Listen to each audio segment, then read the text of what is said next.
Hello everyone, good morning, welcome back to my channel. তোমার সবাই কেমন আছো? আশা করি তোমার সবাই খুব ভালো আছো। তো আমিও ভালো আছি। এখন বাজে সকাল 7টা, রান্না বসিয়েছি। এই দেখো, ভাত, সবজি। 7টার দিকে রান্নাঘরে স্নান টান করে কত সকালে তাহলে উঠেছি। সত্যি মা হওয়া মুখের কথা না।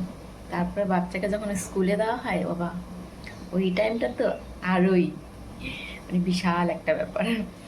মানে মাথায় কিরকম একটা ছোট চিন্তা থাকে যে সকাল সকাল উঠতে হবে। হ্যাঁ, জানি না, মানে ঘুমও ভেঙে যায় সকাল সকাল। সত্যি যেখানে শোনো হওয়ার পরেও 8টাতেও অনেক সময় উঠেছি, কিন্তু সেখানে 6টা বা 6টার আগে ঘুম ভেঙে যাচ্ছে।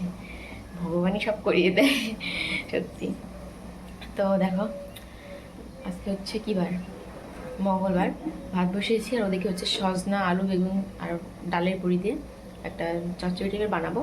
আর স্কুল থেকে এসে আবার পরে ডাল বানাবো। মুসুর ডাল ভিজিয়ে রেখেছি।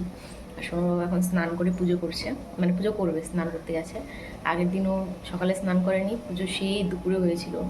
খুব খারাপ লাগছিল যে আমাদের দুবার খাওয়া হয়ে গেল, আর ঠাকুর একবারও এখনও পুজো পেলো না। আজকে সকাল সকাল স্নান করে পুজো করতে পারলাম। আর ওদিকে সোনু মুখ হপ করে বসে আছে ঘরে। বর্তমানে রোজ দিন স্কুলে যাওয়ার আগে একটা না একটা বাহানা, আর তারপরে হপ। তো চলো ব্লগটা একটু শুরু করে নিলাম, পরে দেখা যাক করতে পারি কিনা। তো রান্না বান্না হোক। দেখো, এই যে আমার সবজি হচ্ছে, আর এখানে আছে যে ডালের বড়ি। সকালবেলা ঘুম থেকে উঠে শুরু হয়ে গেছে শোনো দুষ্টামি।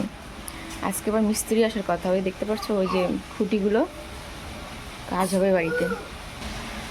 তো দেখো, একদমই সময় পাইনি তোমাদের সঙ্গে আরো একটু ব্লগ যে শেয়ার করবো। এখানে একদম চলে এসেছি স্কুলে, আর সঙ্গে কিন্তু ক্লাসে দিয়েও দিয়েছি। আর এখানে দেখো ছোট্ট বাচ্চা ওর বাবার গলা ধরে পুরো কান্নাকাটি করছে। আসলে বাচ্চারা কিন্তু বাবা থাকলে আরো বেশি কান্নাকাটি করে। এর জন্য কিন্তু সোনুর বাবা একদিন এসে একটু বসেছিল, তার পরের দিন থেকে ও দিয়েই চলে গেছে। আর সোনু তো খুব গুড গার্ল, ও একদমই কান্নাকাটি করেনি জানো। তো তারপরে দেখো আমরা অনেক টাইম বসেছিলাম, এখন যে ছুটি হয়ে গেছে আর সবাই লাইন করে করে আসছে। আমি খুঁজছি আমার সোনু কোথায়। সোনু যাদের সাথে বসেছিল তারা অনেক আগে চলে এসেছে, কিন্তু সোনু কোথায়? ওই দেখো সোনু একদম পেছনে, খুঁজে দেখছি ওর মা কোথায়। এই দেখো সোনু চলে এসেছে। আর এতটাই শরীর খারাপ লাগছিল, বাড়িতে এসে রান্না করে সোনুকে খাইয়ে টাইয়ে সোনুর সঙ্গে আমিও ঘুমিয়ে পড়েছিলাম। এরপর সোনুকে টিউশন দিতে নিয়ে আসি।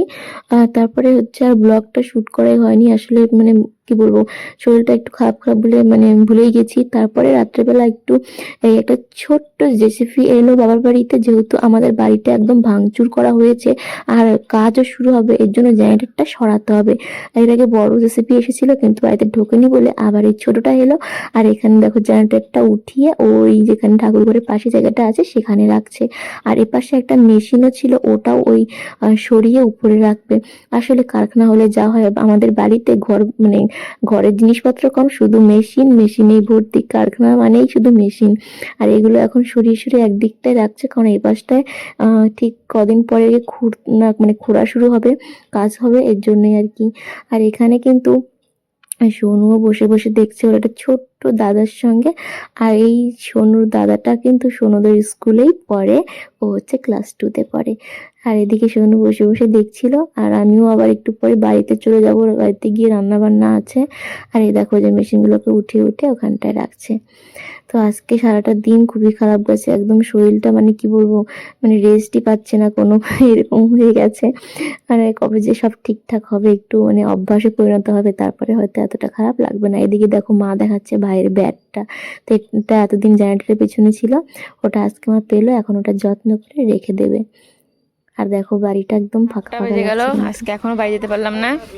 এখন বাড়ি যাব, রান্না করব, কালকের জন্য সব রেডি করে রাখবো, সবজি কাটে কুটে কখন যে কোরবানি দিয়ে খেয়েই যাচ্ছি শোনো।